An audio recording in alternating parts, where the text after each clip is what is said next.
Nakapag-decision ka na ba if you're running Yung sana itatanong ko. in 2025? Kasi yung iba nag-uumpisa na, nag-a-announce na yung iba eh. Sila ba Makino? Marami nang mga nagsasalita. Si Senator Trillanes mukhang tuloy na nakalookan mayor. Ikaw, have you decided na kung anong gagawin nyo Wala. in the midterm elections? Honestly, wala talaga. Wala akong plano. Sabi ko nga, di ba, ask me the questions, I'll tell you no lies. Tatandaan yung tinanong ko ni Ed nung huling interview ko, yan ang sagot ko. Walang decision at sa totoo lang talagang wala akong plano sa ngayon. Sir, teka, qualify natin sa ngayon, but you're not ruling it out. Sa ngayon?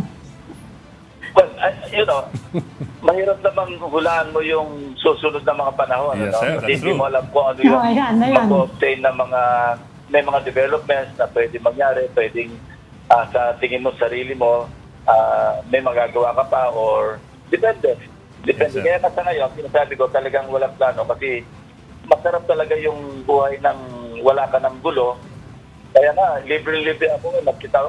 Tawag si John. Minsan, hindi dinedesma ko kasi... So, nakikinig siya ngayon. Yun. Oo. Kasi parang, alam mo... Nakikinig siya ngayon, nagkakamot ang ulo. Pero sir, in that case, what would trigger your interest in going back to public office? Well, una, pagka nanonood ako minsan ng mga nangyayari, namamonitor ko minsan yung nangyayari sa Senate.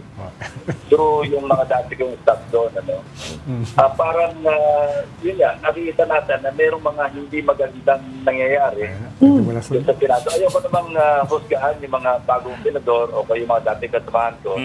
Pero ang isa talaga namimiss ko doon, yung pag-scrutinize sa budget. Oo nga sir eh. Kaya kung sakali babalik ako, baka yun ang maging dahilan dahil nanghinayang talaga. Ito totoo to, walang bulan to. Nanghinayang talaga ako sa nasasayang na pera. Biglang nagkaroon pa ng akap, nagkaroon pa ng kung ano-ano yung lumabas na mga pang social services na mukhang ginagamit lang sa pamumulitika. Alam naman natin yan eh.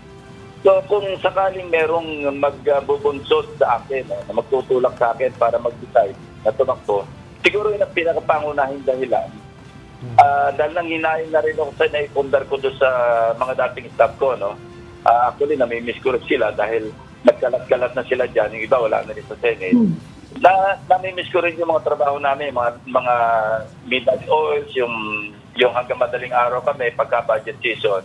Yun talaga pinaka na namimiss ko sa Senado. At yun nga, yung mas iba pa nakakatulong kasi malaki na rin ang natipid ko doon sa over the years, yung 18 years ko sa Senate. Kinuwenta nga ng mga staff ko kung magkano na yung by way of yung mga natanggal naming insertions, yung mga inalis namin na ilagay sa tamang dapat paglagyan. Ang estimate nga nilang, ang lumabas nga estimate nila nasa mga 300 feet over the period of 18 years dahil sa pag-scrutiny sa budget. So, yun siguro, kaya sinabi ko sa ngayon, kung makita ko naman hindi naman ako kailangan doon, ba't pa ako pupunta rin, sakit pa ng ulo. Pero yun nga, dahil, alam mo, mas ito paano, mananatili pa rin tayo. Hindi lang naman ako, kayo rin naman. Pag nakakakita kayong nasasayang yung pera, di ba, ng yung mga taxes natin, yung pera ng bayan, di ba, hindi rin kayo makatulog sa gabi. Kumusta yung political party ninyo ngayon, Senator? Independent ako. Di ba, noong, di ba dati kami na Congressman Alvarez yung magkakasama, pero di ba, iniwan nila ako. Kaya, umpisa nag-independent. Walang kwenta talaga ang political party sa Pilipinas. Hindi na ako nadala. So, if and when you do decide to run, Senator, you don't think you need a party? Independent. Dati naman ako independent for the longest time The only political party that I used to know, yung LDP. Yun ang naging political party ko noong 2001. Kasama ko sina Dr. Aloy, sina Lake Ed Angara, sina Tito Soto, yan kami magkakasama doon. After noon, nung umalis sa LDP, wala na ako nakilala o tinamahan ng political party. Until yun nga, nung pinag-uusapan ako ni Congressman Alvarez, pinabuhayin yung partido reforma ni dating Secretary De Villa, Renay De Villa. Eh ako, bilib naman ako yan De Villa, mataas yung pagtingin ko sa kanya. So sabi ko, sige, magandang partido yan. Pero ngayon, kung sakali man, na pagtikin yung ulo ko na tumakbo, di independent na lang.